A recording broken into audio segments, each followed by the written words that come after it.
Welcome back to another explainer. So, you know that incredibly intense, swept off your feet feeling of instant love? We've all seen it in the movies, and maybe you've even felt it yourself. Well, today we're totally demystifying it. If you're a focused learner who loves figuring out the hidden mechanics behind our most powerful human experiences, you are in the exact right place. We are going to pull back the curtain on our brain's internal machinery to see what is actually happening when people swear they felt love at first sight. Spoiler alert, Cupid's arrow actually looks a whole lot like rapid pattern recognition. We'll explore the wild mix of attraction, memory, and meaning behind it, and why it's usually very different from fully formed love. Okay, let's dive into our roadmap for today's explainer. First, we'll look at why it feels so instant. Second, the difference between attraction and attachment. Third, how our brains are literally built to tell stories. And finally, what this all means for you in the real world. All right, kicking things off with part one, why it feels instant, also known as the fast brain event. You know when people excitedly gush, oh my gosh, I just knew right away. Well, what they're actually describing is a fast brain event.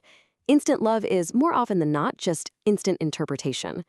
Think about it kind of like walking past a bakery. You catch a whiff of warm, fresh cookies, and before you even consciously decide to stop walking, your mouth is watering. The reaction is completely immediate, right? But it's not random. Your mind is instantly matching that sensory signal to old memories and deep cravings. Well, love at first sight works the exact same way. You lock eyes with a stranger, and something about them perfectly fits a template your brain already really likes. Your brain doesn't patiently wait for a relationship to begin before making predictions.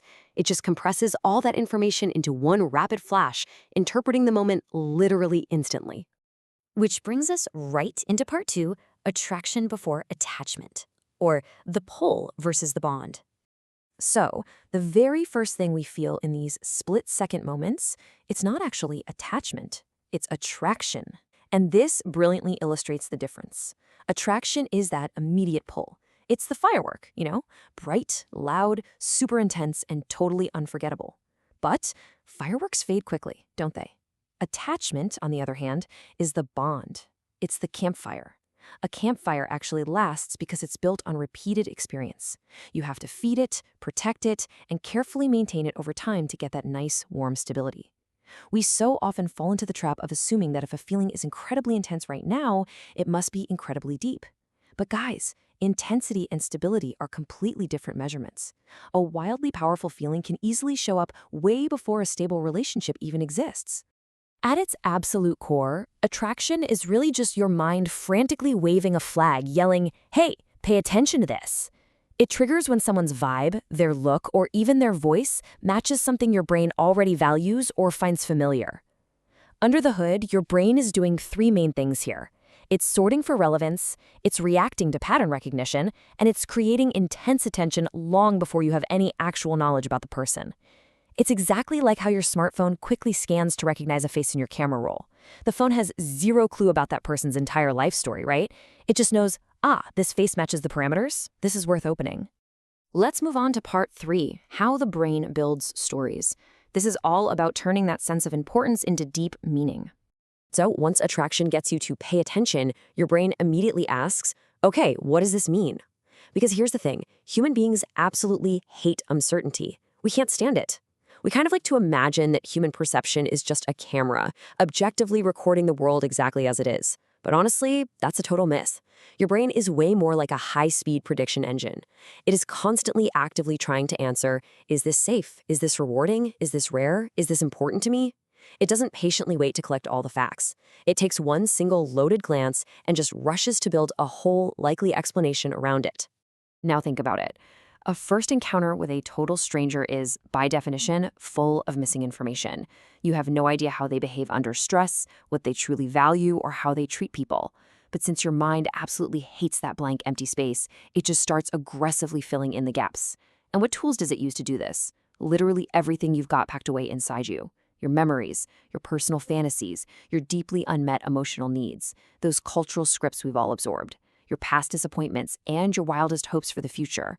You are basically taking a real, flawed human being and instantly upgrading them in your head into this perfect candidate for deep personal meaning. So, the crucial point here is a psychological mechanism called projection. Yes, the person standing right in front of you is absolutely real, but all that extra, profound meaning you're suddenly attaching to them, a lot of that is actually coming from inside you, the observer. It's kind of like looking out the window through tinted glass. The world outside hasn't changed, but the tint of the glass totally transforms how you see it. If you've been feeling really lonely lately, you might experience a random, warm glance as undeniable proof of some rare soulmate-level connection. You aren't just seeing a blank human being, you're seeing them through the heavy lens of your own history and your own desires.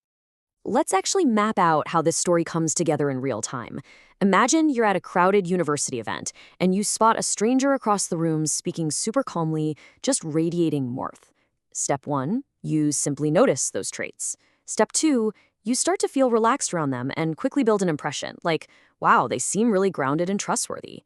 Step 3, your memory and hope crash the party. Maybe this person's vibe reminds you of exactly what you've been desperately missing in your own life. And boom, step 4. What started as a really simple, fleeting impression magically transforms into an emotional forecast. Your brain says, this person might matter to my future. Notice how your brain didn't even wait for a real relationship to begin. It just grabbed a tiny fragment of experience and used it to confidently predict your whole destiny.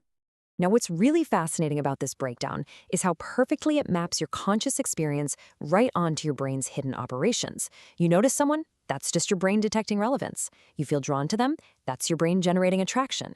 You start imagining more about who they are? That's the prediction engine filling in the gaps. You feel a familiar, warm emotion? That's just memory activating. You assign deep meaning? You're building a personal story. And finally, when it feels like absolute destiny, that is your brain turning a basic, snap interpretation into profound emotional certainty. Folks, this chain reaction right here, this is the literal core of what people experience when they swear they felt love at first sight. All right, that brings us to our fourth and final part. What this means for you. Going from a passenger to a psychologist. Let's see how all this builds up to empower you. We want to shift you from just being a helpless passenger who gets completely swept away by feelings into a psychologist who actually understands the mechanics of their own mind. And look, understanding this system doesn't make instant attraction any less magical or beautiful. It actually just makes it more honest. And honesty gives you choices. With this new level of discernment, you can totally catch yourself. You can notice when simple biological attraction is wearing the fancy costume of destiny. You can recognize when your own memory is just amplifying a brief moment. You can spot when projection is writing a massive epic backstory that the stranger simply hasn't earned yet. And most importantly, you can stay wonderfully open to new connections without confusing that open-mindedness with absolute ironclad certainty. So, the next time that intense, totally undeniable feeling of instant connection washes over you, you won't just blindly ask yourself, is this love? Instead, armed with everything we've just covered, you can ask a much more powerful question. Ask yourself, what part of this feeling is a real signal? What part is just the story my brain is eagerly trying to build? And what part simply still needs time to reveal itself? Because finding that clarity, that is the exact difference between getting lost in a fantasy and having real emotional freedom. Thank you so much for joining me on this explainer. I really hope this helps you navigate your next brand encounter with wide open eyes. Keep learning, stay curious, and I'll catch you in the next one.